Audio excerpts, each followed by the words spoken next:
I will never sleep again. I will never sleep again. Welcome to Never Sleep Again. Your source for sci-fi and horror movie reviews. I'm Jonathan, And I'm Veronica. and today we will review the 1984 classic, A Nightmare on Elm Street. Ooh, a classic. Yeah. See, in this movie, the main antagonist is Freddy Krueger, and his power is the ability to kill people in their dreams. And that's exactly what he does in this movie with a bunch of teenagers. Now, the main characters in the movie are Nancy, Tina, Rod, and Glenn. But the first person we're introduced to really is Tina, and she's just been having these nightmares about Freddy Krueger. He's really been giving her the worst week of her life. Yeah. He's really just been taking her through it, just taking her through the mill. I will probably say this multiple times in this review that I feel like Freddy treated Tina the worst. Yeah, he really, Tina really got did. it right. I feel like he did. She's not even the main character. He really treated her the worst. No, she's not even the main character, and he really just treated her the worst. The main character in this is Nancy, but before we get to any of that, we're first introduced to Tina. Tina's having all these nightmares, and she just gets it really bad from Freddy. He almost kills her multiple times, and one time she wakes up and she sees all the slashes in her nightgown, and it freaks her out really bad, so much to the point that she no longer wants to sleep on her own. And so she tells Nancy, and the two of them want to have a sleepover, and Nancy and Tina, they want Glenn to come with them, and then Tina's boyfriend Rod, he just really invites himself over into the lunch. Yeah. So Glenn is Nancy's boyfriend. Right. And so while they're at the sleepover, though, the girls start discussing their dreams, and they realize they're actually talking about the same person. And we see that Glenn looks up, and he looks up as if to say, oh my God, you guys have been dreaming about the same thing Just as the look we on have, his face, right? yeah. It speaks volumes, but he never actually confirms that he's been dreaming about Freddy. And he even tries to deter the girls from believing that they're dreaming about the same person, but we're left to assume that Glenn is just in denial. Maybe he's afraid, he's just scared out of his mind, how could this be possible? But he never actually admits to dreaming about Freddy. The whole movie just in denial. Yeah, He remains in denial just throughout the entire movie. Mm-hmm. So they all go to sleep, and Tina is sleeping with Rod. They have a little discussion about nightmares. Yeah. And we learned that Rod actually has been having nightmares as well.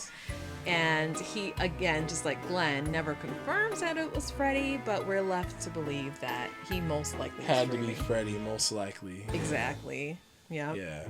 Actually, something we learned later on in the movie makes it even more likely that Rod did, in fact, have a nightmare about Freddy. Mm-hmm.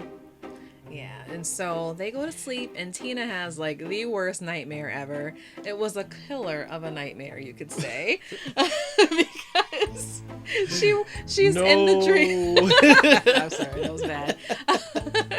So she's screaming in her dream, and this wakes Rod up, and she's thrashing around, and Rod wakes up, and Tina is immediately slashed with these 4 slash marks, starts bleeding profusely. Just in front of him, just out of nowhere. He can't see who's attacking her or anything. It's really scary stuff. Can yeah, you it's imagine actually a pretty scary. how terrifying that would be? When you think about it happening in real life, that's pretty crazy. Yeah. And so Tina is lifted up in the air, and she's still being attacked by an invisible force. Her body is swinging around, and it knocks Rod to the floor. He crashes into a lamp, falls down, and then her body's just dragged up a wall and up to the ceiling, and and she dies. Yeah. Yeah, and then Rod, he escapes, presumably freaked out. He understandably wants to leave the scene because to him at that point, you know, there's a invisible person in the house that can kill people. Right. You know, he's up there with her by himself. He probably thinks he's next, so he escapes out of the window. Yeah, he leaves, Yeah. and so then we see Nancy at the police station, and her father is actually a police officer there who has some authority. I don't remember if he's the chief of police or exactly what his title is. We just I don't know. I can't remember if they ever really explained to us like exactly what his rank is, but they do show us that he seems to have a lot of authority. There's always other men that are answering to him, following his orders. Right. They seem to immediately just pin the murder of Tina onto Rob, which is understandable because he was the only other person there with a knife. They had no other clues as to any other person that might have been there. He's the primary suspect. Right. And there, Nancy believes that Nancy believes Rod. Nancy thinks that Rod didn't do it, but at that point at the police station, pretty much the consensus of the cops is that Rod did it. Rod did it. He's the scumbag that killed Nancy in such a horrific way. Right. Yeah. And Killed Tina. Yeah, killed Tina rather, not Nancy. Yep. Yeah. And so they're out to find Rod. Eventually they do find Rod and they lock him up at the police station. And Nancy goes, she talks to Rod, she hears what he has to say, and she's just convinced it was Freddy. Freddy did it, had to have done it. And later on she goes back to the jail because she believes that Rod is in danger. And she goes back there with Glenn. Right. They try to convince the officers and her father to at least just let them see Rod, just to make sure he's safe. Right. And unfortunately, they get to his cell. Too late. Freddy already got him. And this part, I found this part to be a little disturbing because Freddy doesn't just kill him, but Freddy also makes it look like a suicide. So this makes it this really makes Rod look really guilty. Yeah. So I'm sorry, but Freddy, I'm sorry. Yeah, he took trash. He's trash for that. He really is. He's trash. He couldn't just, kill Rod any other way. Yeah. He made it look like he died by suicide, which is just so messed up because it just makes him look more guilty. And that's a stigma that's just going to be attached to his name and his memory. Right. At least for that time. But also, more importantly, Freddy just killed 2 people. So Nancy's starting to take this. Well, she was already taking it serious, but now she doesn't want to die. She doesn't want anybody else to die. So one thing, she doesn't know a lot about Freddy Krueger at this point, but she knows that Freddy can kill you in your sleep, in your dreams. So her first course of action, stop sleeping. Yeah. So no sleep. And how long did she stop sleeping? It was going on 7 days, I think. She had been drinking tons of coffee. Her mom was sick of her drinking coffee. She found these pills in the bathroom. It was stay awake or no sleep pills. No sleep pills in the bathroom. I don't know where you can find those. Or what was it, fast awake or something? Something like that. If you remember, really as a matter of fact, if you remember what was on the bottles, let us know in the comments. Please tell us. Because whatever it said, it was hilarious and not something you would actually find at a drugstore. Right. Or anything that you would ever take. And why were these just in the house? Lying around? Just lying around in the house. I have no clue. But so she stopped sleeping and going on 7 days of no sleep. You can see her visibly looking more weary as the days have progressed, and tired visible bags under her eyes, tired all the time. Yeah. Can't stay awake in class. Nope, can't stay awake in class. and she actually fell asleep in class and then has a nightmare with Freddy in it. She wakes up after the nightmare and sees that she has a burn that she received in the dream, in the boiler room in the dream, which is like Freddy's lair, the boiler room. Right. And because that's where, well, yeah, that's his lair. That's his lair. And so she woke up and she had a visible burn on her arm, and she ended up leaving school for the day because she woke up very startled. But this was also another indicator that the things that he does to you in a dream will affect you in real life. Right, right. And I think it also served as an indicator for Nancy, for her to remember that, hey, right before he killed Tina, that's when Tina started to, that's when she came up out of her sleep with the slashes on her nightgown. Mm-hmm. And so now she has the burn mark on her arm. She probably felt like Freddy was really close to killing her. So now she's coming up with a plan to try to trap Freddy, kill Freddy, and she enlists the help of her boyfriend Glenn. Yeah. And so, she gets Glenn to start watching her while she's sleeping. Although he definitely falls asleep. Glenn, he failed. He went to sleep. He meant well, though. He meant well. He meant well. He was sitting there, and what I think is funny is that she didn't realize that he fell asleep, even though she talked to him in her dream. Yeah. She was like, "Hey, are you still watching?" He peeks up from behind the tree, like, "Yeah, I'm still watching." And it's like, that's not where you last saw him. That's not where you last saw him. He's not supposed to be in that dream with you. So funny stuff, but yeah, he definitely fell asleep and kind of left her.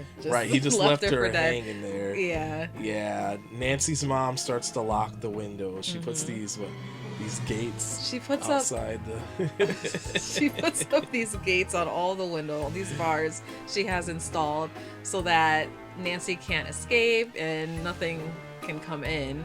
Right. Is what she hopes. But unfortunately, it also means that nobody can get out. Exactly. So.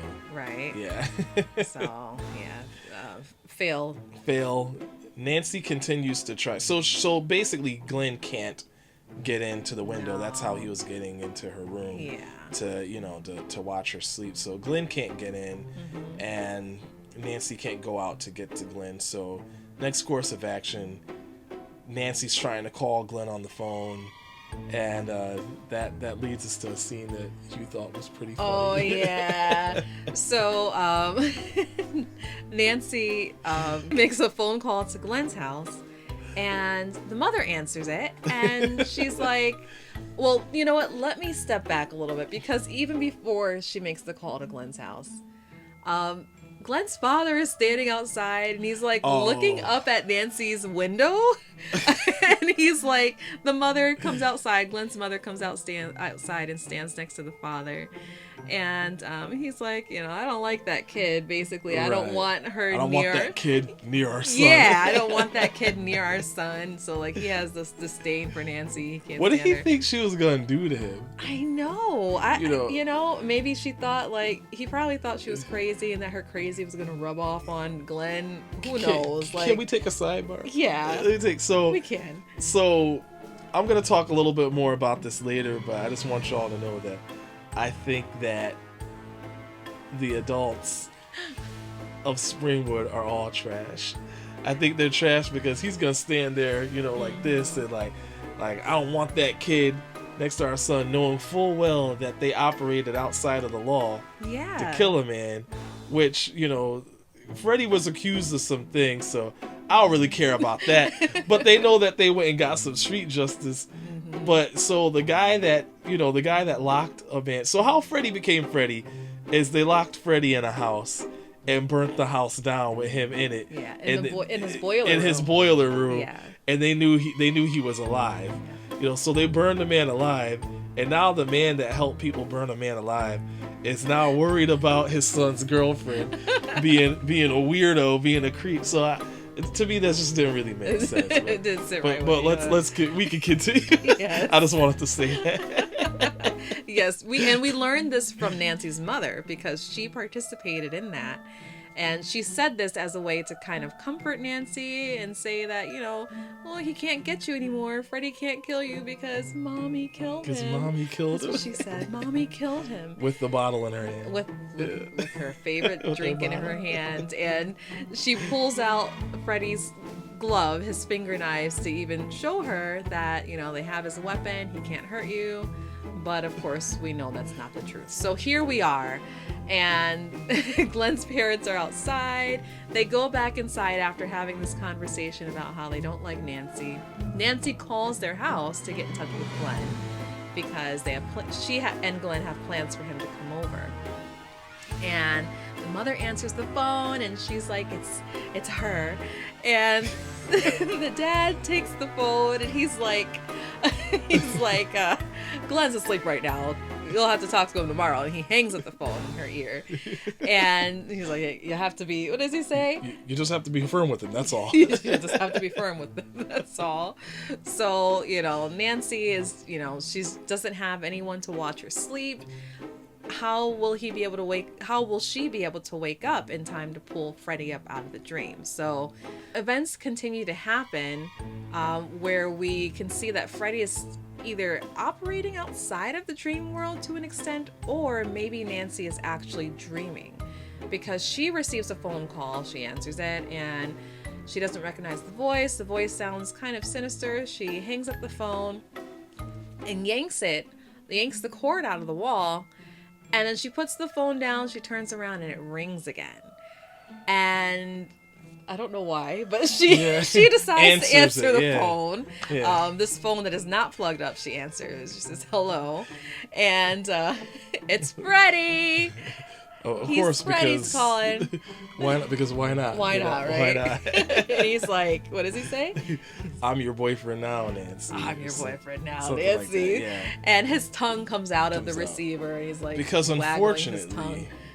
unfortunately, at this point, Freddy has killed Glenn. Yeah, Freddy has killed Glenn, and so in a horrific way. I mean, Tina got it pretty bad, but right. This was bad. This was bad too. So Glenn is on the bed, and he doesn't know that Nancy's been trying to contact him because the parents unplugged the phone downstairs, and so unfortunately he falls asleep on his bed, and Freddy just reaches up from the mattress, pulls Glenn, and along with all his bed sheets and his TV and stuff, into a hole in his bed, and then just all this blood comes up. And I think on this part they used the same rotating room they did that Tina was in, and they kind of had it upside down, and so it's just all this blood. It's like, I forgot how many gallons, but there's all these gallons of pig's blood coming out of the bed, and it's just a really gruesome, messed up scene. It really is. I still say Tina got it worse than Glenn, because we got to see how Freddy is like tormented her. It's like Glenn seemed more like a one and done. Although we know he had some dreams, we don't know how bad they were, because he kept just denying it, and I think that was working for a little while. Yeah, him just kind of denying the fact that he had him. Right, denying. But it also seemed like the more out of touch with reality you started to become from trying to stay awake to avoid Freddy, it seems like he's able to alter the reality around you, which we'll talk more later about the things, because I like that part. We'll talk more about the things we like a little bit later. But yeah, unfortunately, this is Glenn's death. Bye, Glenn. Bye, Glenn. I liked his little his little midriff bearing shirt. It's hilarious. It's like a football shirt or something. Anyway. Yeah, that's one of the many legendary looks of Johnny Depp. Glenn Lance was Johnny Depp's first role. That's right. So, yeah, that's pretty cool. Yeah, that is pretty cool. So now Nancy's mad, so now Freddy has 3 kills so far now, that we know of. And Glenn's dead, so Nancy's mad. Nancy's preparing for her final confrontation with Freddy. Yeah. At this time, the police have already arrived at Glen's house, presumably because the parents found Glen that way, and they call the police. And so her dad also shows up with them, and she sees him out there. He sees her in the house, and she can't come out. She's sad because she knows that Glen has died. And by this point, Freddy has appeared. Now, we mentioned before that she was trying to prepare for Freddy, and so in preparation earlier, she had set up different booby traps, right? Right. She had purchased a book that kind of taught Survival her, and traps. and traps, Yeah. so that when she pulled Freddy out of the dream, she was hoping that she could, somehow trap him in the house and, maybe hit him over the head or. Yeah. But so she had these traps set up. Freddy is trying to attack her, and the traps are working. Like, he's actually getting it's caught working. on them. Yeah, she completely Home Alone's Freddy. She Kevin McAllister's. Yes. Or, since this came out first, is it really that Kevin McAllister, Nancy? That may be robbers? the order, That actually. That might actually be the They order. might have gotten inspiration from Hey. Nightmare on Elm Street. I don't know. But either way, the traps actually They seemed actually to work for a worked, bit. Yeah, and then to a point where they didn't. Right. So Nancy couldn't escape. She tries to alert the police that are across the street at Glen's house that she needs help. And they reacted in a way that no police ever would in real life. When they're supposedly trying to find a murderer that's on the loose, they're not gonna just kind of dismiss your screams and yells for attention. So anyway, eventually she's able to get her father to come over, and and so it leads us to a scene where they're in the mother's bedroom, Right. because the mother had laid down. She went to bed earlier. Went to bed for the night. Right, because she was toasted. Yes, because she was toasted. And her mother has a problem with alcoholism, clearly, because she's always walking around with bottles of vodka.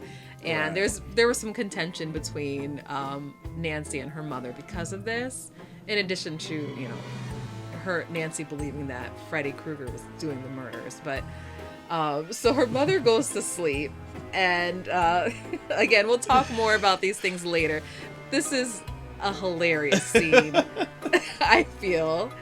And so we see Nancy's mother as a skeleton. So we see Nancy's mother as a skeleton now, a burnt up, charred up skeleton, and it's in the bed. But then this blue light comes up, and then there's all this smoke, and the skeleton is just getting lowered into the bed, and it reaches up this hand. Did it reach up, or was it just already like that? It reached up with a decrepit hand. Like as it's being lowered in. As it's being lowered. And Nancy looks disturbed, but her father, I guess the mother's ex-husband, he's all just like he looks confused. Yes. He looks concerned. He doesn't look sorry that it happened. I thought that was so funny. It's just I couldn't imagine, anybody doing anything. Well, first of all, he would have been screaming. Right? I know. Or at least a look of horror. Can you imagine? It looked great because it looked crazy. Yes. So it really looked crazy and funny. To be honest, that they could have done without that part. They really could have, or they could have done didn't without need that part. But now we're getting close to it's getting close to the end. I guess now Nancy's father believes another police officer is coming towards the door, and he just quietly just closes the door on the police officer and talks with his daughter and apologizes for not believing her. Does he apologize for not believing her? Kind of, right? Sort of. We're left to believe that he feels sorry. That he feels sorry, in some way. He doesn't know how to explain what he just saw. Nancy asks her father to go downstairs. At this point, I don't know, I don't know whether or not Nancy's still in a dream or whatever, but she knows Freddy's still there, and she's like, I know you're still there. And Freddy comes out to attack her, and she's this is what I love. She's just done with Freddy. Yeah. She's just done with him. You know, he's killed everybody that she cares about. Well, almost everybody except for her dad. She's done with Freddy, and she's just like, she tried not sleeping. She tried to straight up body him. She tried to kill him. So she's just done. She tells him, you're nothing. You know, you're nothing to me. You have no power. And she turns around, and Freddy tries to get her, and then he just like kind of like falls. Yeah, he turns into this blue, like sparkly, like kind of glob. See-through, and he falls through her. Right. He falls through her, and then she just walks off into just a sunny, radiant day. Which, you know, it was nice that it came full circle, because this is something that Glenn told her earlier. It was a group of people, and these groups of people, how they dealt with confrontations and dreams like this is that they would tell it that it has no more power over them, and they would turn their back on it, and they would wake right up. And so that was cool. That was a nice little tie-in. So Nancy wakes up to a bright, beautiful morning the next day. Her mom is still alive. She goes outside. All of her friends are still alive in a nice shiny red convertible. Yeah. So Glenn's there, Tina's there, Rod's there. Everybody's happy. She jumps in the car with them, and they begin to drive away. And as they begin to drive away, the convertible top starts to close, and what do we see? Freddy's colors, his stripes on the convertible top, and we know it's not over. This is not a happy ending. And so the kids drive off in terror, screaming. As the mom's just like, the mom is just smiling. kind of in a trance, smiling, waving as they drive off in terror. And another funny scene. And then there's a window on the front door of the house, and so the mom gets snatched through, but it's not really the mom getting pulled through the window. It's not the actress. It's a dummy. So it's clearly a dummy that you see getting yanked through this window. So small window. Kind of takes you out of the scene. but it's a classic. So it's a classic, yeah. And that ends the movie, and we have this rockin' song for the end credits. And, you can't get enough of that, huh? Did you like the song? Oh yeah, the song is awesome. Let us know in the comments if you like the song. Let us know down there. Yeah. So what worked for you? Well, this is a classic horror movie, and without it, we would not have, Freddy Krueger, who is like a notorious boogeyman. Yeah. He is, goes down in history as one of the greatest. Yeah, one of the greatest horror icons. Absolutely. So, and I love Freddy Krueger. I love this iteration of him as well. Like, this movie is, of course, if you know anything about A Nightmare on Elm Street, it's a part of a huge franchise. And there are many other movies after this. And this one, however, with it being Freddy's first appearance, the movie is more serious. I feel like the tone. Yeah. As opposed to some of the later films. Right. The tone is a little more serious. And a little more somber. There isn't a whole lot of humor in this one, and I kind of like that because I feel like it adds to the horror element of it. I know when I first saw this, I wasn't a child. Like, I didn't see it. I mean, I wasn't here when the movie came out in 1984. Right. But even as a kid, I didn't see it. I kind of saw the movie in its entirety as like a teen or like young adult for the first time. Yeah, I wasn't born yet either. You weren't, you weren't, of course. You weren't born yet either. But what I did see as a kid, like some of the scenes like really freaked me out because I did see some scenes here and there, especially that Glenn scene. The Glenn scene. I think every millennial saw the Glenn scene. Like that's the first thing burned into our heads from Freddy just getting taken and Freddy just snatching him down in there. I think that's the most terrifying because it's like, when you're a kid, nightmares are kind of a big deal. Yeah. And you're supposed to be safe in the bed with like the covers over you. I know. You know, that's supposed to be like that's the last line of defense against all like monsters and boogeymen. Is like, you know, you put the covers on and the monster's like, oh man, you got the covers on. That's right.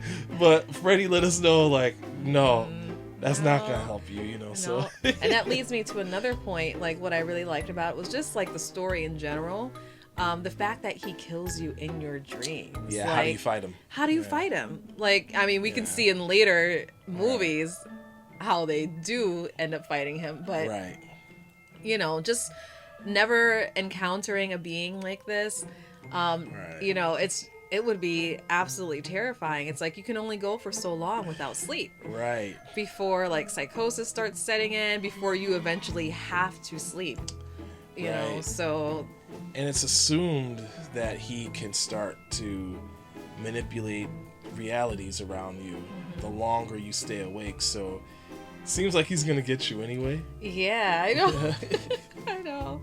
Another thing I liked that really worked for me were some of the sets, like the rotating, the revolving set pieces that they used, like in Tina's death and Glenn's death. I thought were really cool, especially Tina's death. Like that made it like really. It gave it a really cool effect. Right. It really looked like, you know, she was being lifted up by onto this the wall, this unseen force. yeah, and dragged across the ceiling. Like, I thought that was really cool. And then what they did with it in Glenn's scene as well, in his death scene, I thought was cool, making it look like the blood was just gushing up when it was in fact coming down. I mean, great practical effects. Yeah. Throughout the movie. Absolutely. Yeah. Definitely. Absolutely. Yeah. And so what about you? What worked for you? Well, this is the classic. This is the 1984 Nightmare on Elm Street. It's nostalgic for me because I remember watching it as a kid with my siblings, even though I was born a little bit like after some years after the movie. I remember it. Obviously, it creeped me out as a kid. Just this guy killing people in their dreams. That's, you know, that's messed up. I still remember being a kid and just seeing all that blood coming out of the bed. So, you know, but what worked for me, you know, just like you, it's the serious tone. I like how this Freddy isn't as jokey as the other Freddys. I think that this Freddy and the new Nightmare Freddy are probably two of my favorite versions of that type of Freddy. Just real serious. He's even when he makes jokes, he means business. He's there to kill you. You know. But what really didn't work for me with the movie was just how trash the parents of Springwood were. They were trash. They repeatedly gaslit the kids. They acted like they didn't know who like Freddy Krueger was for a little bit. They still accused an innocent man, even though they had the murder weapon that would match up with the slash marks and the stab marks that were on this woman's body. Right. So I didn't really care for that. What else? Okay, the scene where Freddy's chasing Tina and he's like I know what you're talking and about. the way he's running after her. Gosh. I thought that was really stupid. Gosh. How about the other part in that same scene? With the extending The sticks, arms, which was supposed to be so terrifying. Oh my gosh, it was just like one of the most hilarious things. It was really hilarious. I'm sure as a kid, I probably found that scary, but it's just hard to take that part seriously as an adult. Yeah. What didn't work for you?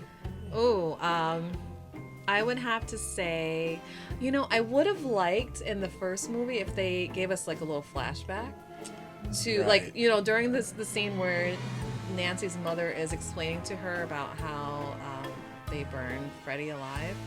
I would have liked a little flashback there. That might have been nice to actually kind of see how it went down.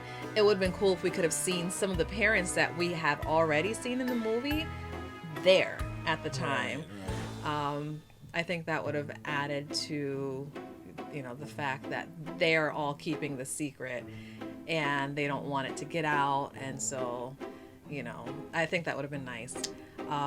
Because they did give us a little flashback when they showed us how Freddy makes his gloves, how he made his glove rather. Right. And I thought that was kind At of the intro of the movie. Yeah. With the, yeah. in the intro. I actually kind of like that. I thought that was cool. I love the intro to this movie. The Yeah. intro, definitely. Yeah. I if I could say, another thing that I liked Mm-hmm. is just Freddy. I think the fact that Freddy has less screen time in this A Nightmare on Elm Street than any other movie. Yeah. Than any other Nightmare on Elm Street. I think that actually works for Freddy. He's just kind of in the background, moving through the shadows.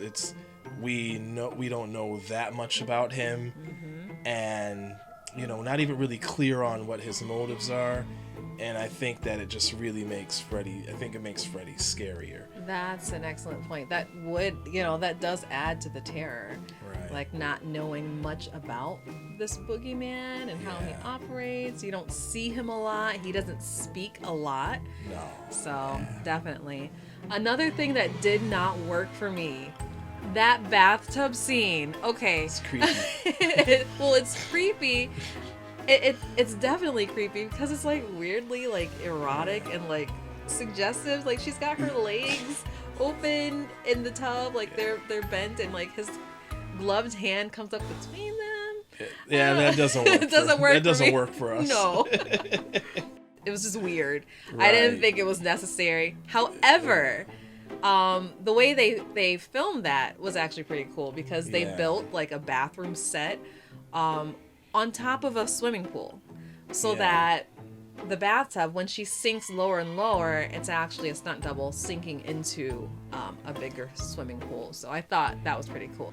So one more thing that didn't work for me with this movie is the fact that Freddy used Rod to pin Tina's murder on, only to continue to kill. It just made no sense to me because, you know, usually when a killer wants to pin something on somebody else, you know, they use that person as a scapegoat to, you know, escape. And it wasn't like Freddy used that to his advantage at all. So I thought that part was kind of stupid. Right, that was like really unnecessary. He Right. could have just killed him in just like a regular way. Right. There's he a could regular just- way of killing someone, as opposed to Yeah. making it look like he died by suicide. Like that was Right. what was the point of that. Right. So all in all, I give this movie it's a 10 out of 10 for me. With our rating, I give it a rating of release day. This movie is straight up fire. If you could see it in a theater, you know, anytime soon, I would say to go ahead and do that. Yeah, I actually agree with you on this one. I would certainly give it a release day for my rating. And, you know, just classic horror. I mean, especially like Freddy. Like when you think of, you know, horror movies in general, just as a genre, Yeah. and you're thinking of boogeymen, Freddy is just up there at the top. Like Right. with the rest of the notorious boogeymen, like Mike Myers, Jason, Leatherface, the others. It's like you have Freddy in that lineup, and so he's just classic. So, definitely. If I could see it at the movie theaters, you know, I'd give it a release day. See it on the day it came out, I certainly would have. I know they do showings sometimes of classic films, and so I would go and see this, certainly. I definitely would, but I would say that this is not my favorite Nightmare on Elm Street entry. Yeah, mine neither. No, Yes. This is probably number 2. Right. This is the number 2 favorite for the both of us. So if you think you know which one of the Nightmare on Elm Street series is our favorite one, then let us know right down in the comments. Put let it us in know. the comments. Let us know. Well, that's all the time we have for today. Make sure that you like, comment, and subscribe. Don't forget to hit that notification bell. And we also want to give a very, very special shout out to Betamaxx and Vandal Moon. And they are awesome. Like, if you guys listen to the intro song to this video, It's actually Betamaxx with Vandal Moon, and it's called Never Sleep Again, and it's just a really cool song.